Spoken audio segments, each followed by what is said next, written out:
The listening lamp flickers to life, illuminating the space between worlds. Here, science whispers to spirit, and reality bends to imagination.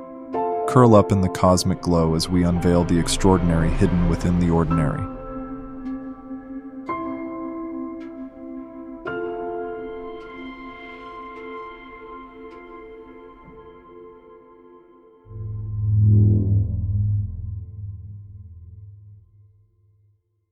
The Guardian, a short story written by Rob Corrigan, narrated by Lila Simpson. The fluorescent lights hummed their familiar lullaby as Michelle made her rounds through the quiet halls of St. Margaret's Hospital. 3 a.m., that liminal hour when the barrier between life and death felt thinnest, when families had gone home and patients drifted between sleep and waking. Her rubber-soled shoes whispered against the polished floors, a sound that had become as natural to her as breathing. She paused at the nurse's station, scanning patient charts with a practiced efficiency. After 6 years on the night shift, Michelle had grown to love these hushed hours. Day shift was all controlled chaos and administrative demands. But night shift?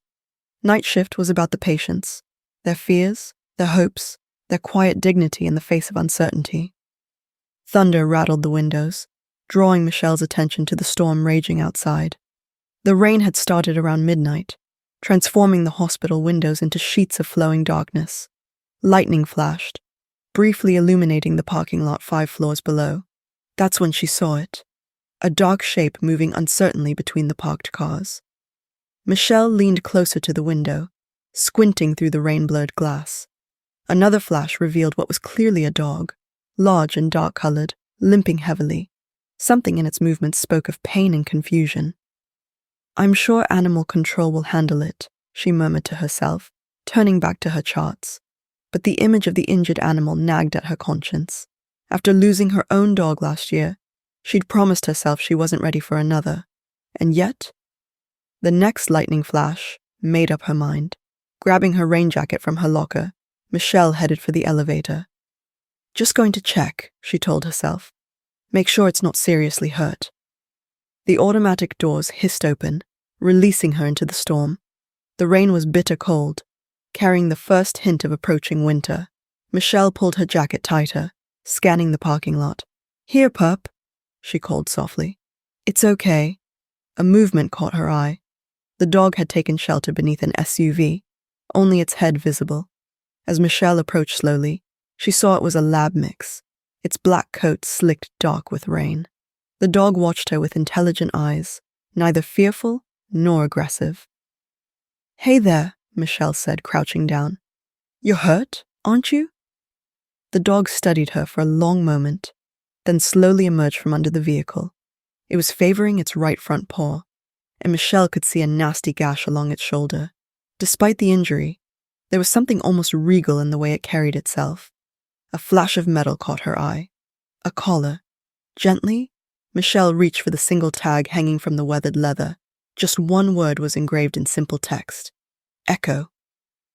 "Echo?" Michelle said softly. The dog's ears pricked forward at the name. No address? No phone number? Thunder crashed overhead, making them both jump. The dog, Echo, pressed against Michelle's legs, seeking comfort. Without thinking, she ran her hand over its wet fur. "Well, Echo," she sighed, already knowing she was fighting a losing battle with herself. "We should at least get that shoulder looked at." As they made their way back to the hospital entrance, Michelle felt an odd sensation, like a cold finger tracing her spine. Echo limped beside her, and in the harsh fluorescent lighting, their shadows stretched and distorted across the wet pavement in unsettling ways. What was she thinking? She had a career to focus on, a life carefully structured around her night shifts. A dog, especially an injured stray, was the last thing she needed. Yet something about Echo's presence felt weighted with significance, like the heavy air before a storm breaks. The automatic doors closed behind them with a final sounding hiss. Michelle stood dripping in the sterile hospital corridor, water pooling at her feet, as Echo shook, sending droplets flying. In the distance, a patient's monitor began to alarm, its urgent beeping cutting through the night shift silence. Michelle didn't know it yet, but that sound, that harbinger of crisis, would soon take on an entirely new meaning in her life.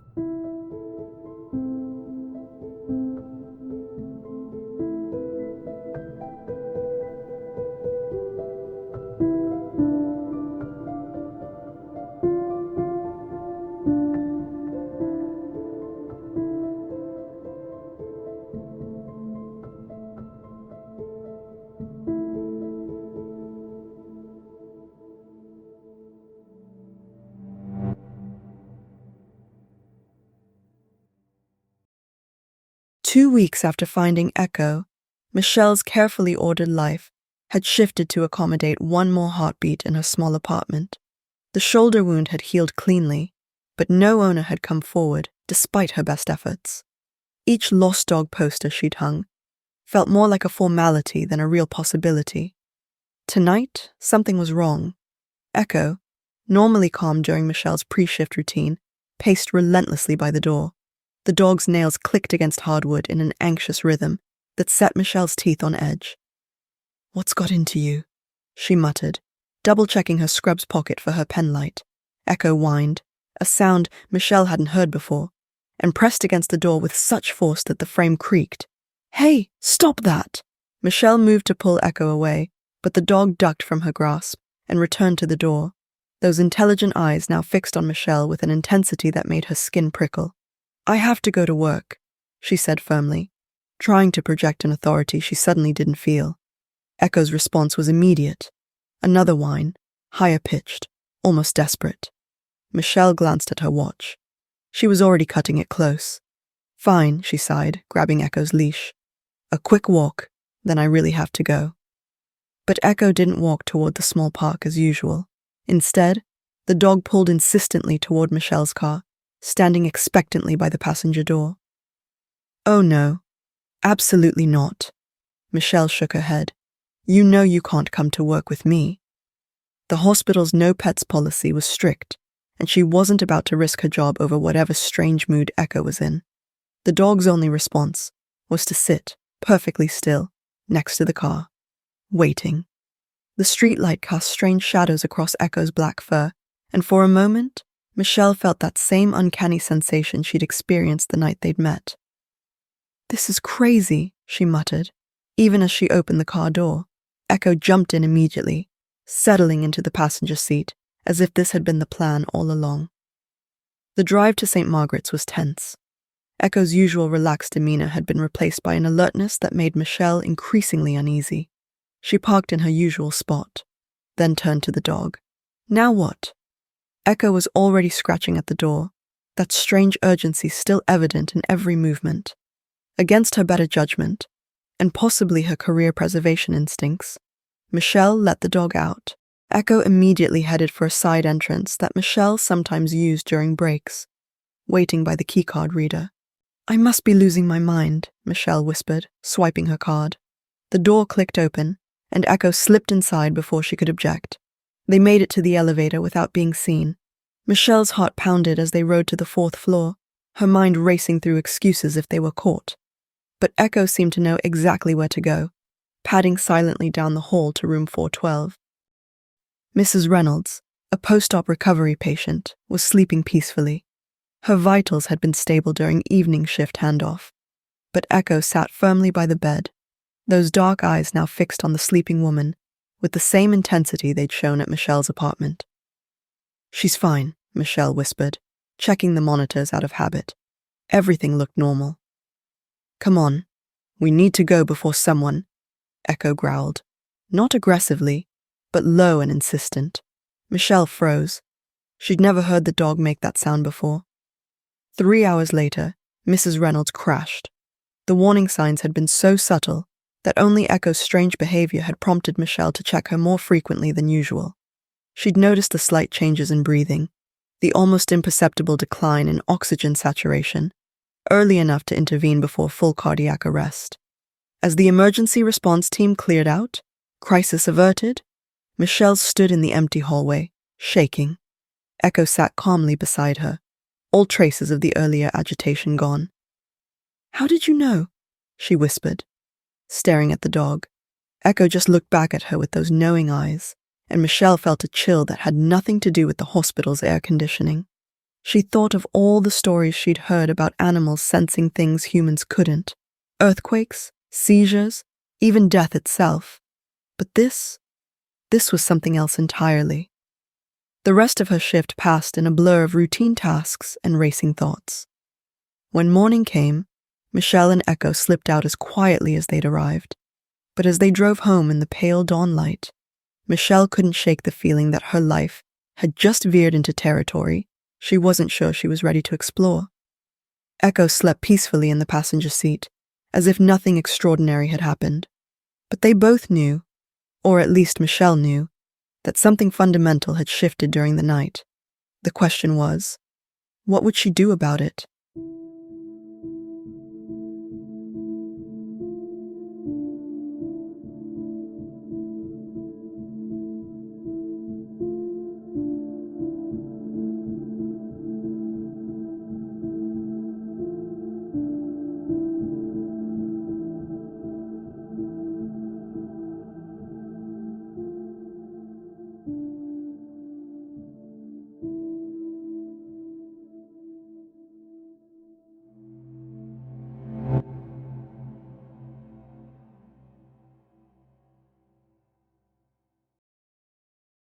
The third time it happened, Michelle could no longer deny the pattern. Echo's nighttime agitation had become a harbinger she couldn't ignore, though she tried. Each instance followed the same progression: the restless pacing, the desperate whining, the inexorable pull toward a specific hospital room.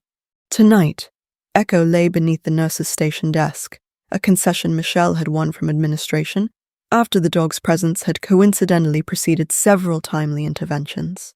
The official story was that Echo served as a therapy dog.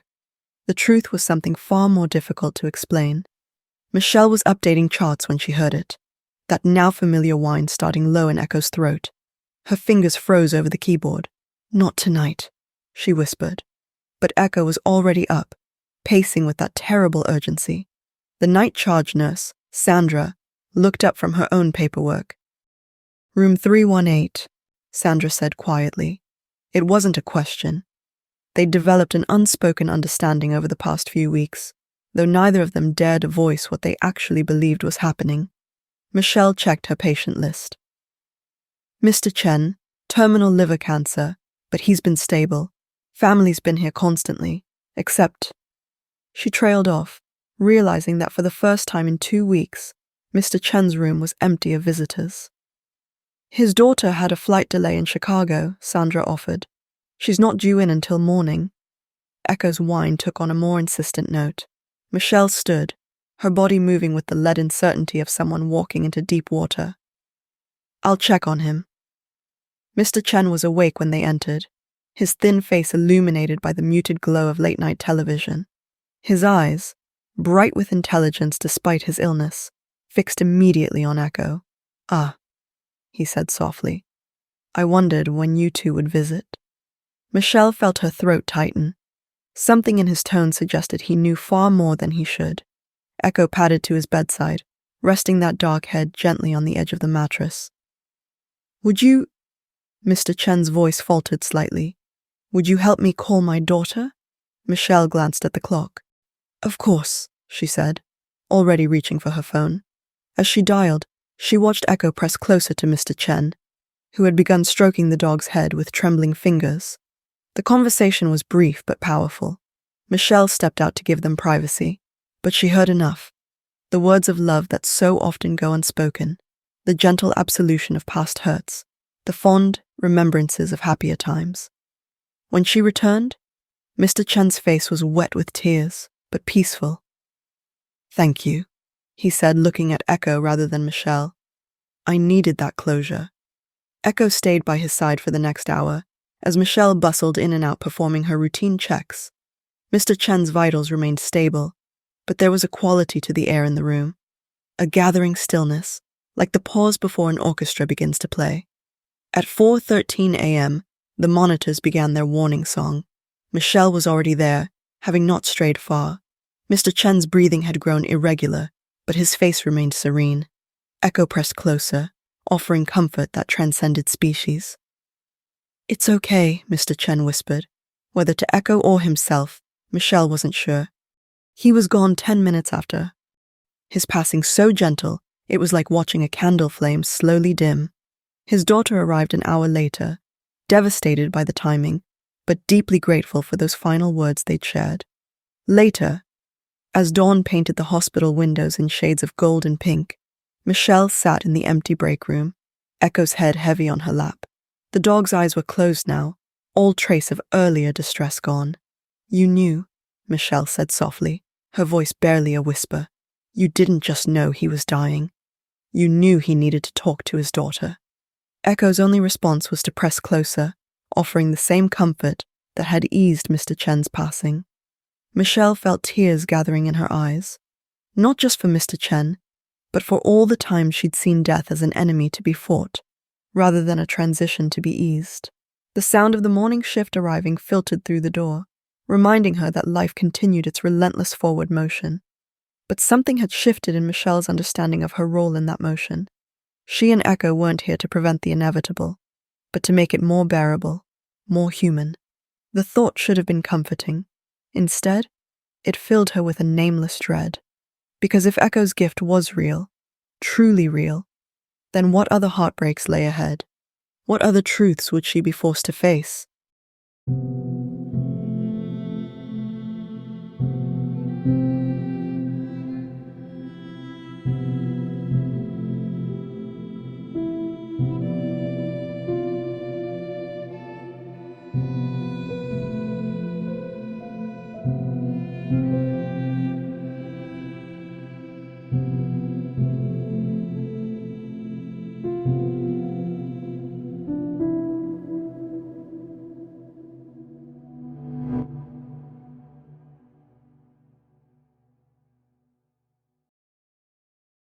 This has gone far enough. Janet Morris, the new night charge nurse, stood with her arms crossed, eyes fixed disapprovingly on Echo. A hospital is no place for a dog, therapy certification or not. Michelle felt her jaw tighten. In the 3 weeks since Janet had transferred from Mount Sinai, she'd made her opinion of Echo abundantly clear. Every shift was a new battle, each successful intervention dismissed as coincidence. "Echo's presence has been approved by administration," Michelle said, keeping her voice level. The patients need proper medical care, not some feel-good animal program." Janet's voice carried the weight of 20 years in critical care. "This isn't a petting zoo, Nurse Mitchell." As if sensing the tension, Echo shifted closer to Michelle's leg. The slight pressure was grounding, reminding her of why these battles mattered. But before she could respond, their conversation was interrupted by a soft whine. Michelle's heart sank. Not now. Please not with Janet watching. Echo's gaze was fixed down the hall. Room 205. Michelle checked her patient list. Thomas Walsh, 19, recovering from a motorcycle accident. Good vitals, stable condition, due for discharge in 2 days. "I need to check on Mr. Walsh," Michelle said, already moving. Echo followed, that familiar urgency in every step. "His vitals were fine 15 minutes ago," Janet called after her. "This is exactly what I'm talking about, letting a dog dictate patient care." Michelle ignored her, slipping into Thomas's room with Echo close behind. The teenager was sleeping, his young face peaceful in the dim light. Nothing seemed amiss, but Michelle had learned to trust Echo's warnings. She began a thorough assessment, trying to ignore Janet watching from the doorway. Everything appeared normal, until she reached his left leg, still heavily bandaged from surgery. The dressing felt warm to the touch. Too warm. When she carefully pulled back the bandage, the smell hit her first. Infection? Severe. The next hour was a blur of activity. Cultures drawn, antibiotics started, surgical consult paged. If they'd waited until morning rounds to catch it, sepsis would have been a near certainty. Later, after the crisis had passed, Michelle found Janet in the break room, staring into a cold cup of coffee. "You want to tell me how the dog knew?" Janet's voice was quieter now, the skepticism warring with what she'd witnessed. Michelle sank into the chair across from her. "Would you believe me if I did?" Janet was silent for a long moment. I've been a nurse for 20 years, she finally said. I've seen things I can't explain. But this? She gestured vaguely toward Echo, who had settled between them. This is different. Echo doesn't predict death, Michelle said carefully. At least not exactly. It's more like Echo knows when people need time, whether it's time to fight, like Thomas tonight, or time to… She hesitated. To let go. To die, Janet said bluntly. To find peace, Michelle corrected. Sometimes that means catching an infection in time. Sometimes it means making sure families don't leave things unsaid. Janet's expression softened slightly as understanding dawned. The Martinez family last week? You got them all here in time, before their mother? She didn't finish the sentence. Michelle nodded. Echo knew, just like with Thomas tonight.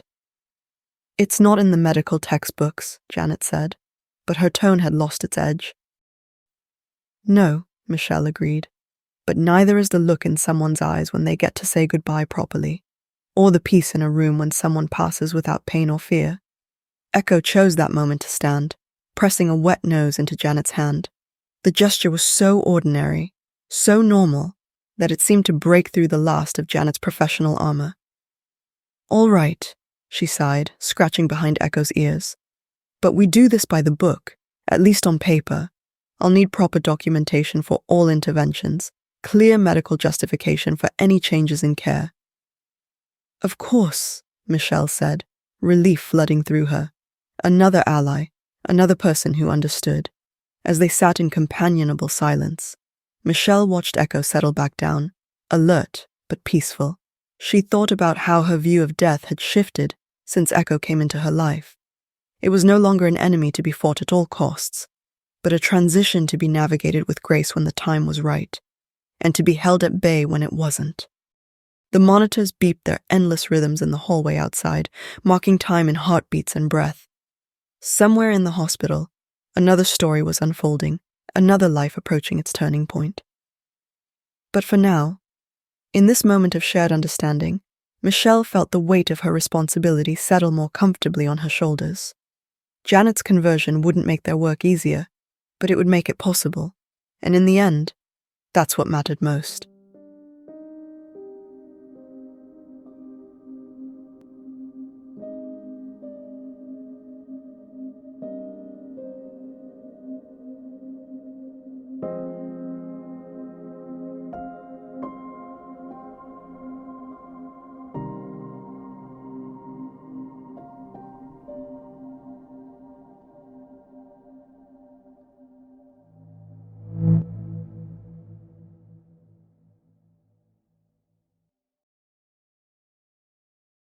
Michelle knew something was wrong the moment she woke up.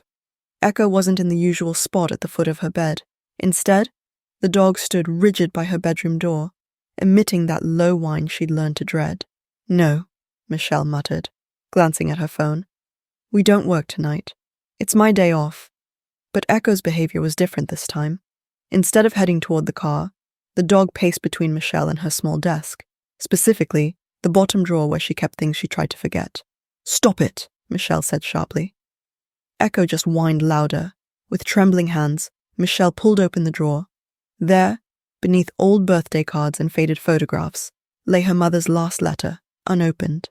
3 years old now, its edges softly worn despite never being read. This isn't about that, Michelle said, but even she didn't believe it. Echo pressed against her legs, insistent, as another memory surfaced unbidden. Nursing? A night shift nurse? Her mother's voice echoed across the years, sharp with disappointment. You were accepted to medical school, Michelle. Full scholarship. Everything we worked for. Everything you worked for, 18-year-old Michelle had shot back. Did you ever ask what I wanted? The kitchen had smelled of burned coffee that morning, the mug her mother clutched long gone cold. I asked for one thing, to see my daughter become a doctor, to have the opportunities I never had.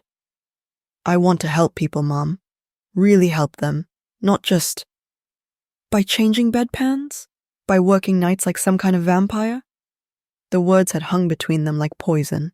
Michelle had walked out that day, boxes of belongings already packed in her car.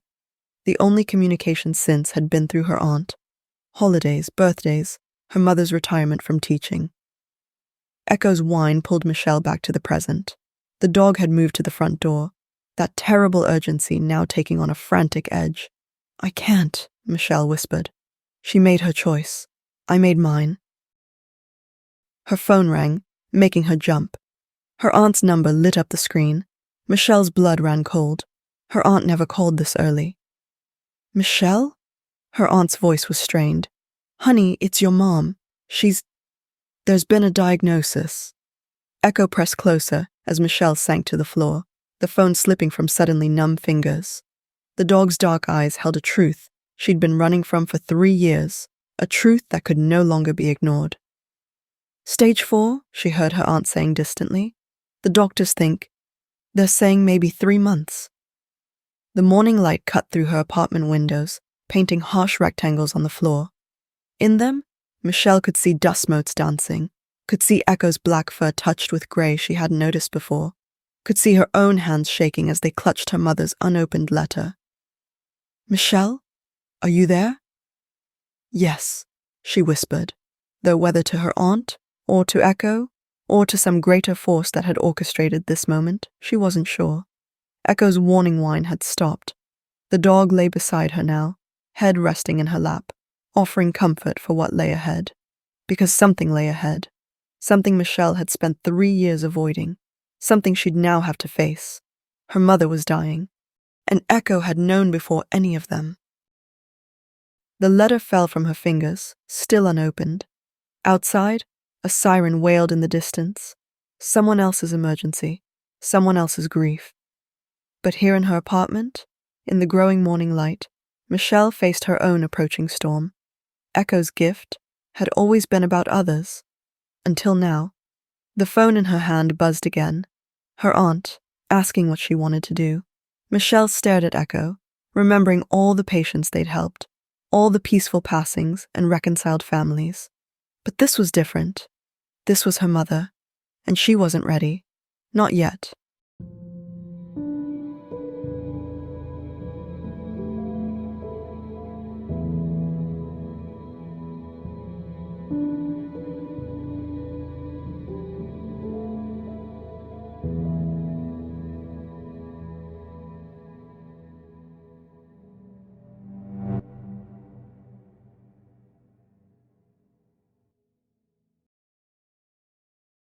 The house looked smaller than Michelle remembered.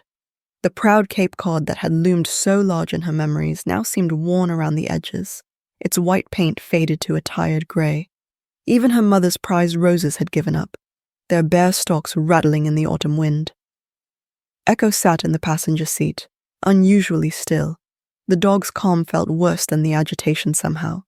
A quiet acceptance that made Michelle's hands shake on the steering wheel. "We don't have to stay long," she told Echo, though they both knew it was a lie. Her aunt opened the door before she could knock. "Oh, honey," she said, pulling Michelle into a hug that smelled of hospital disinfectant and her mother's favorite lavender soap. "She's in the sunroom." Michelle followed the familiar path through the house, Echo padding silently beside her. Family photos lined the walls. Michelle's graduation, her white cap bright against dark hair. A younger version of her mother stood beside her, both of them smiling, both of them whole. The sunroom had always been her mother's favorite place. Now it was cluttered with medical equipment. Oxygen tanks, a hospital bed, monitors that beeped in rhythms Michelle knew too well, and there, diminished against white pillows, was her mother. Michelle. The voice was weaker than she remembered, but the eyes were the same. Sharp, intelligent, seeing too much. "And who's this?" "This is Echo," Michelle said, her own voice strange in her ears. "My dog." Her mother's laugh turned into a cough. "You always wanted a dog. I always said no. Too messy, too much trouble." She paused, catching her breath. "Looks like you finally stopped listening to me." Echo moved forward without prompting, resting that dark head gently on the bed's edge. Her mother's hand, so thin now, veined like delicate paper, reached out to stroke the soft fur. "The doctors say 3 months, her mother said abruptly.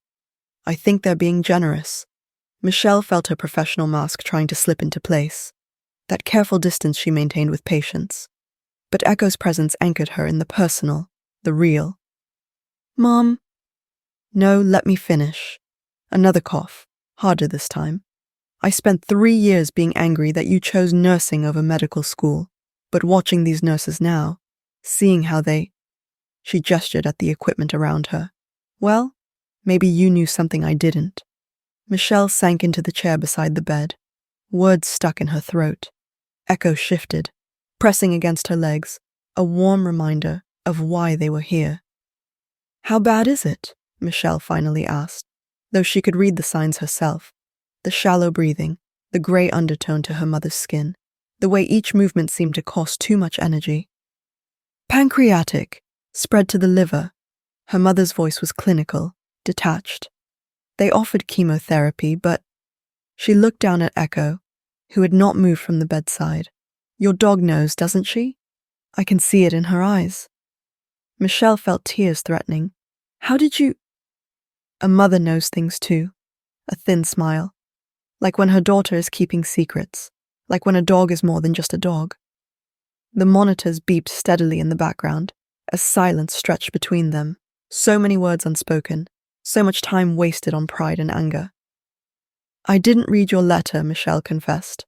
"The one you sent 3 years ago?" "I know." Her mother's hand found hers, squeezed weakly. "But you're here now. Maybe that's what matters."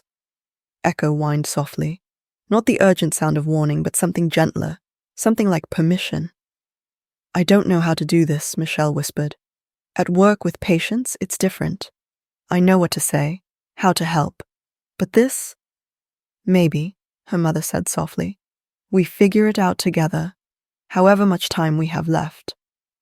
The afternoon light slanted through the windows, catching the dust motes in its beam. Michelle watched them dance, remembering all the patients she'd helped through this transition. She'd always thought she was teaching them how to face death, but maybe they'd been teaching her all along.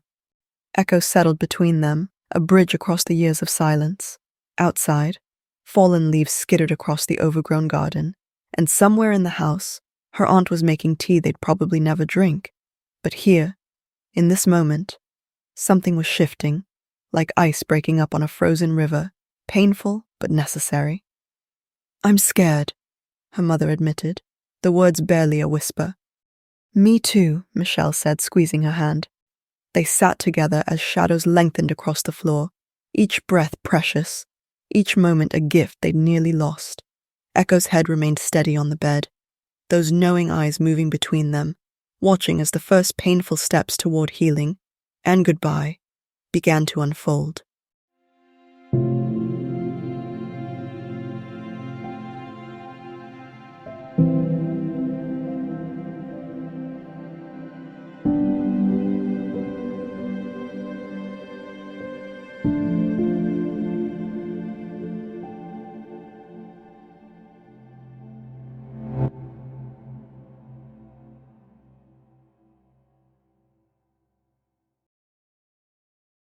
Michelle pulled up to her mother's house in the pre-dawn dark, exhausted from another night shift, but knowing sleep would have to wait. Echo jumped from the passenger seat, heading straight for the front door, with quiet purpose. These morning visits had become their routine over the past 2 weeks.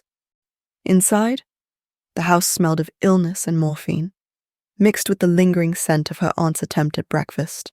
Tea and dry toast, mostly untouched.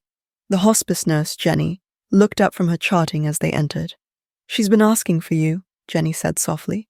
"Had a rough night?" Michelle nodded, reading between the lines. The bad nights were coming more frequently now, the good moments growing shorter. Echo was already heading for the sunroom, where the hospital bed had become the center of their shrinking world. "There's my girl." Her mother's voice was thin, stretched like old silk, and Echo too. Michelle forced a smile, noting the new hollows in her mother's face, the way the oxygen cannula seemed too heavy for her features. "Brought you something," she said, pulling out a small photo album. "Found it in the basement yesterday." Her mother's eyes brightened slightly. "Is that—" "Your first year teaching." Michelle settled into the chair that had become her second home, Echo curling at her feet. Class of 1985. Together they turned the pages slowly, each photograph sparking a story. Her mother's voice grew stronger as she remembered. The troubled student, who later became a teacher himself. The class pet hamster that escaped and lived in the walls for a month. The Christmas pageant, where everything went wonderfully wrong. I was so young, her mother mused, touching a photo with trembling fingers. So sure, I could change the world, one student at a time. You did, Michelle said. You changed their worlds, like you changed mine. The words hung between them, heavy with meaning. Echo stirred, pressing closer to the bed as her mother's breathing hitched. I wanted so much for you, her mother whispered. Maybe too much. I couldn't see that you were finding your own way to change the world. Michelle felt tears threatening. Mom. No, let me finish. I watch you now with Echo, how you understand things about death and dying that I'm only just learning. She paused, fighting for breath. You were right to choose your own path. I was just too stubborn to see it. Echo whined softly, resting that dark head on the bed. Her mother's hand found the dog's fur, seeking comfort. She knows, doesn't she? Her mother asked. How much time? Michelle looked at Echo, saw the gentle acceptance in those dark eyes. Not long, she admitted. Days, maybe. The truth settled between them, like autumn leaves falling. Outside, dawn was breaking over the neglected garden, painting the frost in shades of gold and pink. I'm tired of fighting it, her mother said quietly. The pain, the treatments they keep offering. I think I'm ready to let go. Michelle thought of all her patients, how she'd learned to recognize this moment, when acceptance replaced fear, when peace became more important than time. Then we'll help you, she said, taking her mother's free hand. That's what nurses do. That's what daughters do. They sat in companionable silence as the sun rose fully, Echo a steady presence between them. Her mother drifted in and out of sleep, each awakening a little briefer, a little more distant, but her hand remained warm in Michelle's grasp, still teaching her final lessons about strength and surrender. Later, as the afternoon shadows lengthened, her mother stirred. Michelle? I'm here. Remember that career day in 4th grade? When you stood up and said you wanted to be a guardian angel? Michelle smiled through her tears. You told me that wasn't a real job. I was wrong. Her mother's voice was fading again. Look at you now. Look at what you and Echo do, guarding people through their final journey. Her eyes closed. My guardian angel. Echo shifted closer, offering comfort to them both as the light outside turned golden. Michelle watched her mother sleep, understanding finally flowing between them like a quiet river.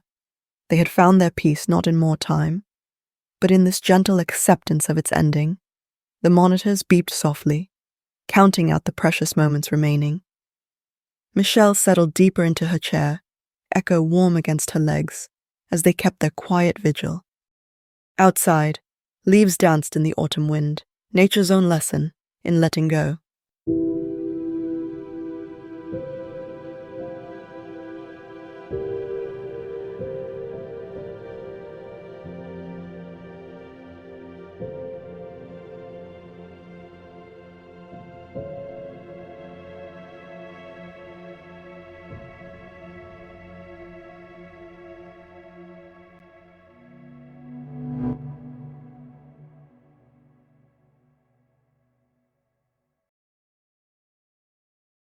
Michelle woke suddenly in her chair, unsure what had disturbed her sleep. The sunroom was dark except for the soft glow of medical monitors, their quiet beeping a familiar rhythm. Her mother lay still in the hospital bed, oxygen whispering through the cannula. Echo stood alert at the bedside, tail motionless, eyes fixed on her mother's face. Then she heard it, a change in her mother's breathing. After years of nursing, she knew that sound. The irregular pattern, the slight catch between breaths. Cheney-Stokes respiration. The end was near. No, Michelle whispered, even as her professional knowledge told her otherwise. Not yet. Echo turned to look at her, those dark eyes holding a gentle certainty. The dog's usual agitation before death was absent, replaced by a calm that somehow hurt more. Her mother stirred, eyes fluttering open. Michelle? Her voice was barely a whisper. I'm here, Mom. Michelle leaned forward, taking her mother's hand. It felt cooler than before, the skin like tissue paper beneath her fingers. Your dog. Her mother's eyes found echo in the darkness. She's been waiting so patiently. A sob caught in Michelle's throat. Mom, please. Shh. Her mother squeezed her hand weakly. It's okay. I need to tell you something. Michelle moved closer, echo pressing warm against her legs as if lending strength. That letter, her mother said, each word carefully formed. The one you never read. I just wanted to say I was proud of you. Always was. Just too stubborn to say it. I know that now, Michelle's voice broke. I understand. No regrets then. Her mother's smile was faint but real. That's something you taught me. You and Echo. About accepting when it's time. Michelle thought of all the patients she'd helped through this transition, all the families she'd guided toward acceptance. But being on this side of the moment was different, harder, raw in a way she hadn't expected. Echo whined softly, not the warning sound she'd come to dread, but something gentler, a permission of sorts. Your breathing's getting worse, Michelle said, her nurse's training warring with her daughter's heart. I should call the hospice nurse. Stay. Her mother's grip tightened briefly. Just stay with me, like you do for them, for your patients. So Michelle stayed, holding her mother's hand as the night deepened around them. She found herself humming an old lullaby, one her mother used to sing when she was small, though she couldn't remember all the words. You remember that? Her mother murmured, drifting. After all these years. I remember everything, Michelle said. The good and the hard. It all matters. Echo moved to the other side of the bed, laying that dark head gently beside her mother's hand. The monitors beeped slower now, marking the gradual transition from life to what lay beyond. My girls, her mother whispered, one hand in Michelle's, the other resting on Echo's fur. Both of you, guarding the way. Her breathing spaced further apart, each exhale a little softer than the last. Michelle wanted to rage against it, to call for help, to do something. But Echo's steady presence reminded her of what she'd learned. Sometimes the greatest act of love was simply being present for the passage. It's okay, Mum, she heard herself say, the words she'd spoken to so many others now rising from her own heart. You can rest. We're here. The monitors marked the slowing of her mother's heart, each beat more distant than the last. Echo stayed perfectly still, maintaining that connection until the very end. At 3:17 a.m., in the quietest part of night, Catherine Marie Mitchell took her final breath. The monitors fell silent, but a deeper peace filled the room, the peace Michelle had felt in other deaths, but never understood until now. Echo raised her head and met Michelle's gaze. In those dark eyes, she saw her own grief reflected, but also something more, an understanding that death was not an ending, but a completion, a closing of one chapter so another could begin. Dawn was still hours away, but Michelle made no move to call anyone yet. She sat in the growing stillness, one hand still clasped with her mother's, the other buried in Echo's fur. Together they kept vigil as the night deepened toward morning, guardians of the sacred transition. Outside, the wind stirred her mother's roses, their bare branches clicking softly against the windows. Soon, there would be calls to make, arrangements to handle, a world to face. But for now, in this moment between moments, Michelle finally understood what Echo had been teaching her all along. Death was not the enemy. The enemy was fear, was regret, was words left unsaid. Death, when it came with acceptance and love, was simply the last gift we could give each other, the permission to let go. Her mother had given her that gift, and she, with Echo's help, had given it back.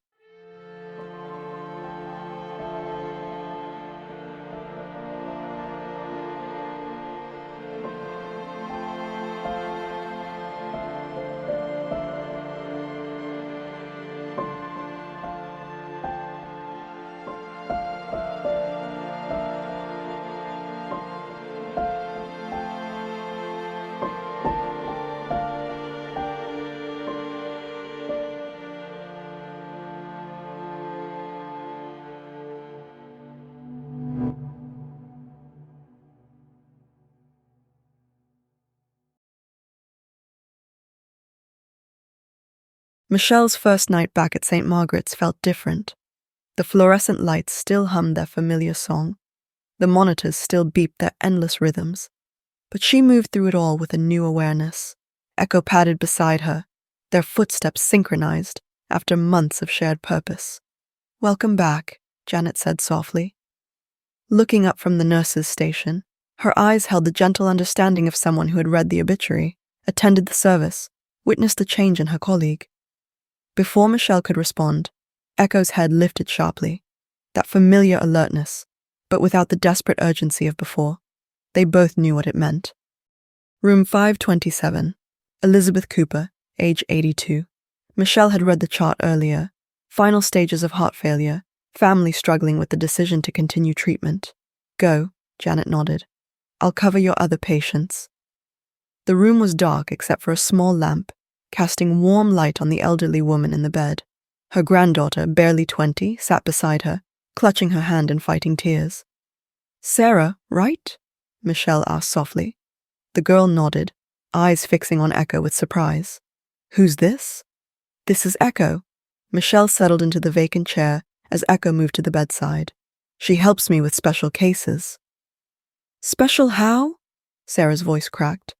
"The doctors say there's nothing more they can do, but I can't just—" Echo pressed closer, offering that unique comfort that transcended species. Sarah's hand found the dog's fur automatically, seeking solace. "Your grandmother," Michelle said gently. "She raised you, didn't she?" Sarah nodded. "After Mom died, she gave up everything to keep me out of foster care, and now I'm supposed to just let her go?" Michelle felt an echo of her own recent pain, transformed now into understanding. Letting go doesn't mean giving up. Sometimes it's the bravest kind of love we can offer. Through the night, they talked. Sarah shared stories of her grandmother's strength, her humor, her fierce devotion. Echo remained a steady presence, somehow knowing exactly when to offer comfort, when to step back.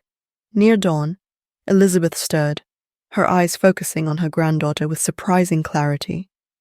"Sarah," she whispered, "my brave girl." "Grandma, I'm scared." "I know, love." Elizabeth's gaze drifted to Echo, a flash of recognition crossing her face. "But we have help, don't we? A guardian to show us the way." Michelle felt a chill race down her spine. Those words, so similar to her mother's last moments. Echo's tail wagged once, slowly, as if acknowledging something only they understood. The next hour passed in a gentle flow of memories and tears, laughter and love. When the end came, it was peaceful.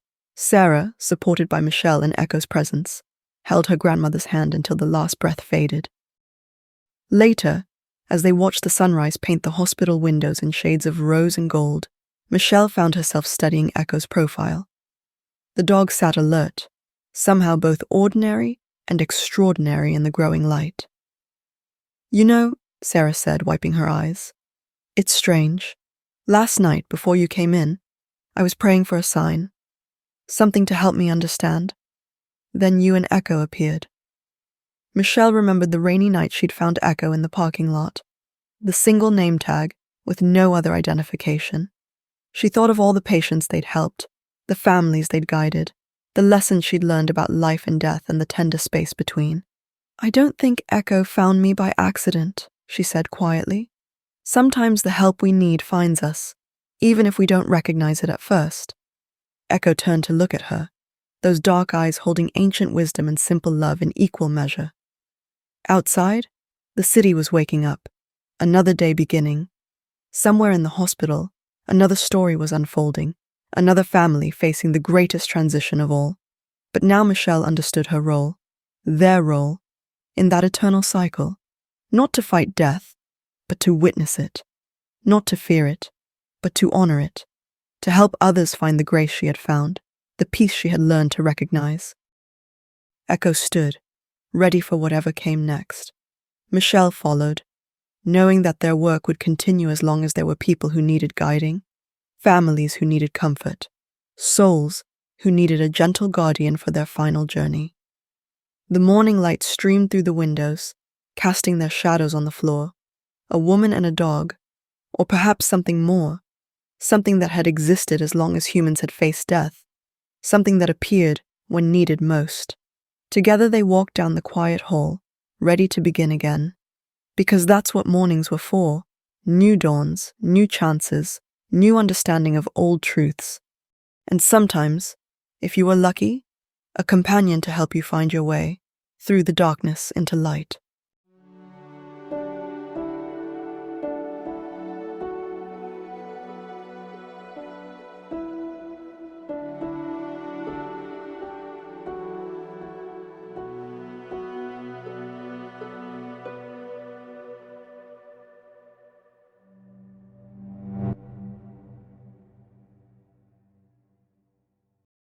Thank you for illuminating your imagination with the listening lamp. If our tale has sparked a light in your mind, we invite you to keep that flame burning. Subscribe to our podcast and join us again as we continue to explore the vast cosmos of human experience. Until next time, may your inner light guide you through the mysteries that await.